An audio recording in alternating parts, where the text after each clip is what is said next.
www.chilecristiano.cl. Y en esta ocasión estoy aquí en su casa para reflexionar con usted acerca de la palabra de Dios aplicada a la vida moderna, aplicada a la contingencia actual. Y para eso quiero leerles un versículo de la Biblia que aparece en 2 de Tesalonicenses capítulo 2 y el versículo 3 y un poquito del 4. Dice así la palabra de Dios: pero con respecto a la venida de nuestro Señor Jesucristo, nadie os engañe en ninguna manera, porque el Señor Jesús no vendrá antes que venga la apostasía y se manifieste el hombre de pecado. Dice que el Señor Jesús no vendrá antes que venga la apostasía y se manifieste el hombre de pecado. Cuando la Escritura habla del hombre de pecado, está hablando del anticristo. Y es necesario que nosotros sepamos qué significa la palabra pecado. Es una palabra de uso frecuente, de uso cotidiano en el lenguaje evangélico, y a veces no sabemos bien exactamente lo que significa. La palabra pecado significa quebrantar una ley de Dios. Aquí hay una ley de Dios. Cuando alguien quebranta esa ley de Dios, peca, está pecando.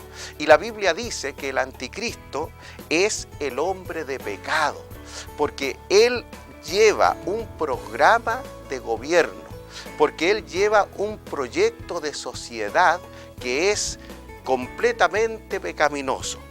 Él quiere legalizar el matrimonio homosexual, él quiere legalizar el aborto, él quiere legalizar, ¿no es cierto?, la eutanasia.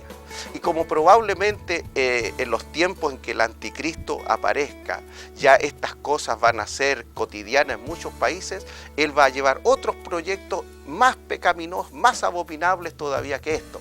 Probablemente, ¿no es cierto?, legalizar la poligamia, la poliandría, la pedofilia, la zoofilia, porque él es el hombre de pecado, dice la Escritura.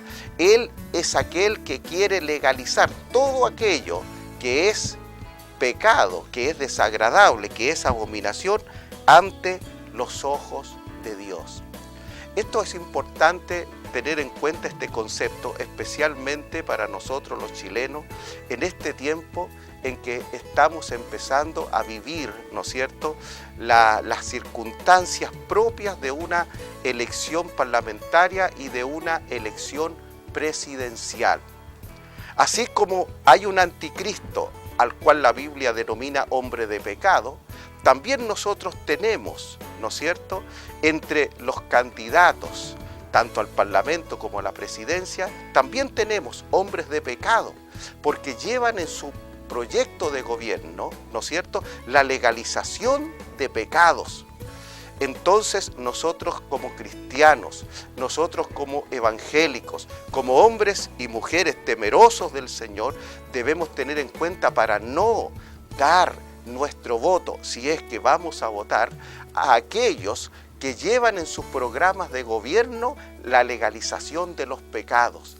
Usted, si es evangélica, usted si es cristiana, usted si es católica sincera de corazón, ¿no es cierto?, no puede darle su voto a un hombre o a una mujer que sean candidatos al Parlamento y la presidencia si ellos llevan en su programa la legalización del pecado, del matrimonio homosexual, del aborto, de la eutanasia, la legalización de las drogas.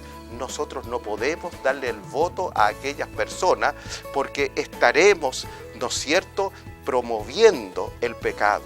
Si sale en nuestro país un diputado, un senador o un presidente, ¿no es cierto?, que consulta la legalización de un pecado, como por ejemplo el matrimonio homosexual, y usted vota por él, usted será tan responsable como él del pecado que surja en nuestro país delante de la presencia de Dios. Así que tengamos en cuenta esta reflexión, meditemos en estas cosas en estos días, preparándonos, ¿cierto? Preparándonos para el evento electoral del domingo 17 de noviembre del año 2013. Que Dios le bendiga.